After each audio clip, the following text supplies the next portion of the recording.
মোনাকোর বিপক্ষে ম্যাচ চলাকালীন গ্যালারিতে বার্সেলোনার সমর্থকদের বর্ণবাদী আচরণের প্রমাণ মিলেছে।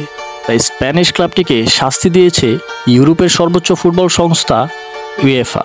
শুক্রবার এক বিবৃতিতে উয়েফা জানিয়েছে, বার্সার ভক্তদের বিরুদ্ধে ওঠা অভিযোগ প্রমাণিত হয়েছে। তাই উয়েফা চ্যাম্পিয়ন্স লিগের একটি অ্যাওয়ে ম্যাচে নিষিদ্ধ করা হয়েছে তাদেরকে। আগামী 7 নভেম্বর ইউরোপের সর্বোচ্চ ক্লাব আসরে সার্বিয়ার রেড স্টার বেলগ্রেডের মাঠে খেলবে তারা। কিন্তু ওই ম্যাচের জন্য নিজেদের সমর্থকদের কাছে কোনো টিকিট বিক্রি করতে পারবে না বার্সেলোনা। নিষেধাজ্ঞার পাশাপাশি জরিমানাও করা হয়েছে কাতালানদের। বর্ণবাদী আচরণের দায়ে 10,000 ইউরো জরিমানা দিতে হবে দলটিকে। এখানেই শেষ নয়, উয়েফা আয়োজিত প্রতিযোগিতায় আরও একটি অ্যাওয়ে ম্যাচে টিকিট বিক্রি করা নিষেধাজ্ঞা দেওয়া হয়েছে বার্সাকে। কিন্তু এই সাজা আপাতত 1 বছরের জন্য স্থগিত রাখা হয়েছে।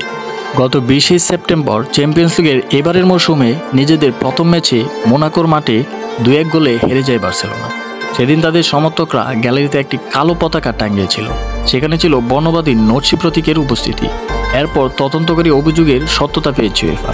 বার্সার পক্ষ থেকে দেওয়া এক বিবৃতিতে এই শাস্তির বিষয়ে বলা হয়েছে, এফসি বার্সেলোনা এ ধরনের আচরণের পেছনে যে কোনো ধরনের যুক্তিকে প্রত্যাখ্যান করে। তারা এই নিষেধাজ্ঞা মেনে চলবে এবং সেটার প্রয়োগ ঘটাবে।